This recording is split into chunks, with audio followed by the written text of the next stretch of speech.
Halo guys, bertemu lagi dengan gua Jerry G Auto Vlog di sini. Di sini gua bakal berbagi pengalaman dan sharing tentang impresi gua dalam sebulan ini menggunakan all new Toyota Veloz tipe Q TSS. Jadi gua bakal bercerita apa saja kekurangan dan kelebihannya.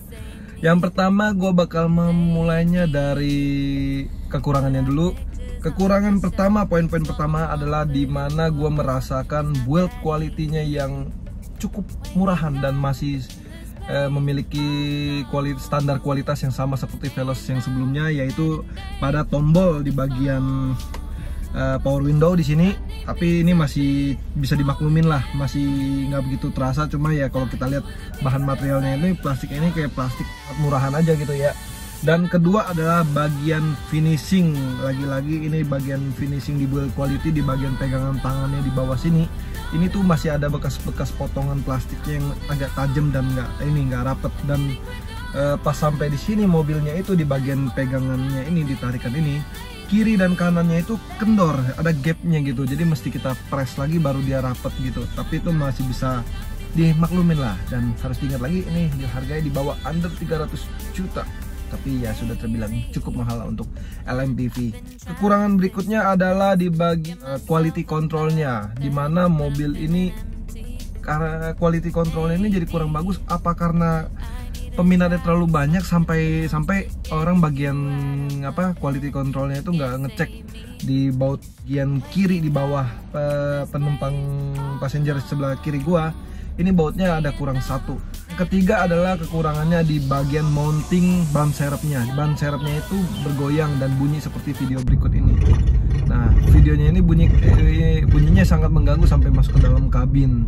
Dan udah dicoba diperbaiki, udah gue komplain dan gue klaim ke bengkel resmi di daerah Cibinong. Ternyata balik sampai rumah bunyi lagi.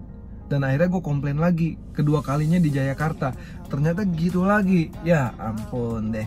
Akhirnya gue inisiatif sendiri, gue copotin bannya, gue taruh bannya, dan ternyata hilang. Berarti benar sumbernya itu dari ban serepnya. Akhirnya gue komplain lagi, gue klaim lagi di Auto 2000 Cibinong, dan ternyata berhasil. Dan berhasilnya itu karena bracket mounting ban serepnya ini dikasih karet di bagian pemegang belakangnya, dan di bagian depannya dikasih karet gitu, jadi lebih meredam lah getarannya. Jadi untuk sekarang bunyi-bunyi aneh-aneh di bagian belakang itu sudah hilang. Dan ada masalah lagi, ternyata di bagian fender depan bunyinya nggak terlalu sekencang belakang, tapi cukup mengganggu.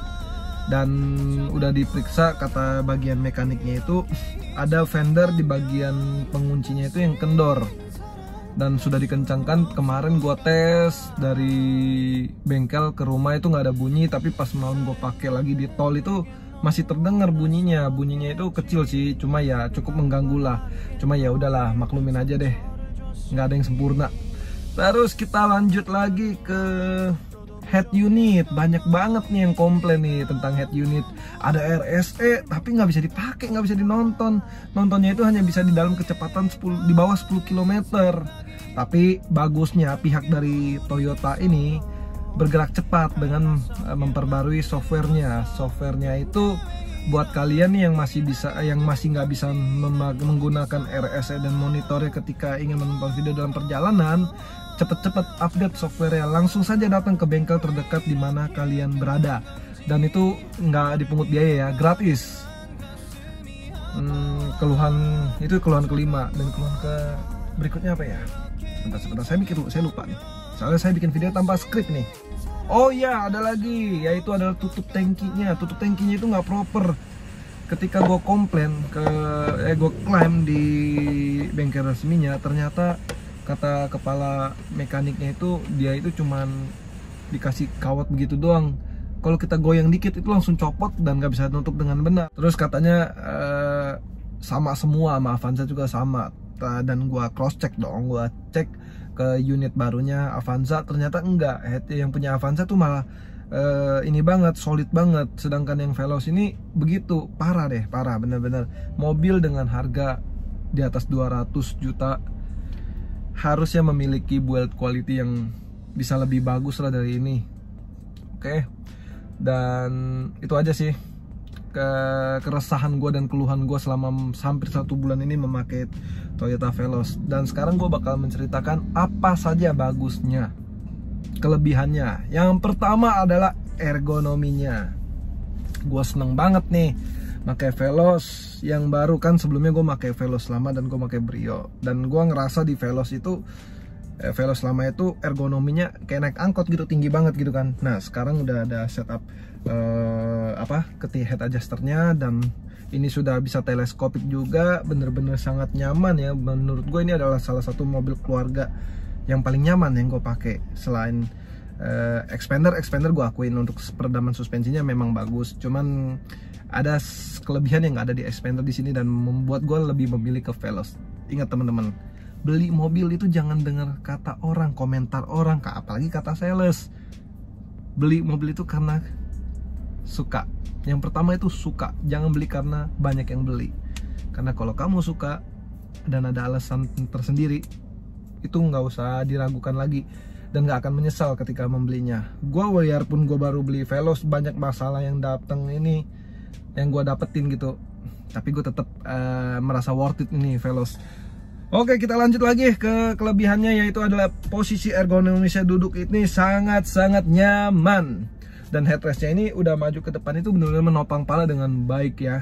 Dan yang kedua adalah visibilitas ke depannya sangat bagus banget, jempolan. Buat kalian yang suka duduk rendah, tinggi, ini juara, benar-benar juara. Dan yang kedua adalah sistem safety-nya teman-teman. Jadi sistem safety-nya ini sangat benar-benar aktif banget ya, apalagi blind spot monitoringnya. Oh ya, satu lagi kekurangannya, blind spotnya ini sangat mengganggu nih di pilar A ini. Di pilar A ini benar-benar mengganggu banget, tapi tertolong sama yang namanya blind spot monitoringnya. Blind spot monitoringnya itu benar-benar udah kayak cewek kita, cerewet. Jadi bener, dia tuh ketika itu lagi hujan besar, kabut di mana-mana, dan spion itu nggak kelihatan, tapi beruntungnya ada blind spot monitoring yang selalu mengingatkan kita di kanan kiri kita bahwa ada kendaraan lain di sebelah kita gitu teman-teman. Dan yang kedua adalah ada berikutnya aja deh.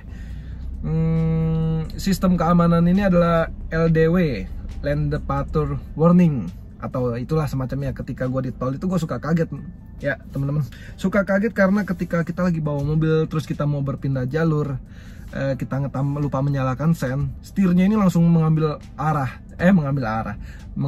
kendali dan memberikan asis untuk kembali ke jalur yang benar gitu teman-teman ya. Jadi membuat kita lebih aman lah dari polisi, biar nggak ditilang gitu teman-teman, dan lebih aman juga buat diri kita.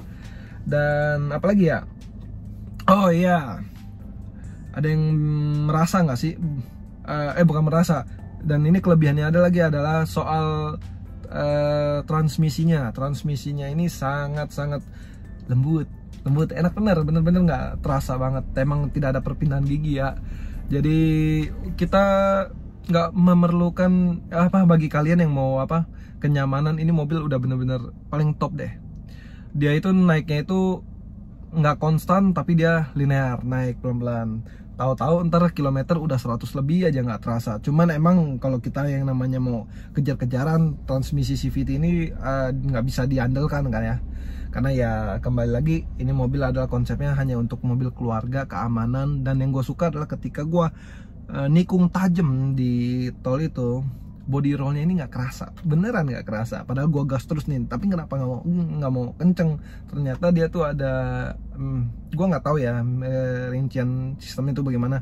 Cuma gue ngerasa itu mesinnya itu kayak di cut gitu, dipotong tenaganya, jadi membuat mobil ini tetap stabil dalam kecepatan yang aman gitu ketika kita menikung kencang teman-teman gitu ya.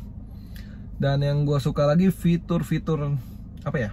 Oh nih, ambience light-nya gue suka asli, sumpah gue suka banget. Dan sekarang, oh ya, buat temen-temen yang udah update software di head unit ini, udah gak usah khawatir, RSA nya sekarang berfungsi. Jadi gak cuma gratisan doang, gratisan bisa berfungsi, udah enak lah ya. Kayaknya sih sekian gitu aja, dan di video berikutnya ini gue mau ngebahas soal karpet dari Auto Project. Buat kalian yang mau tahu bagaimana pemasangannya, bagaimana experience-nya memakai karpet 7D dari Auto Project. Komen. Kalau banyak yang komen dan banyak yang mau lihat, gue bakal buat videonya dengan gue ambil sudut-sudut pandang yang jelas, angle-angle yang jelas. So, terima kasih dan jangan lupa safety dalam berkendara. Saya Jerry dari Autovlog.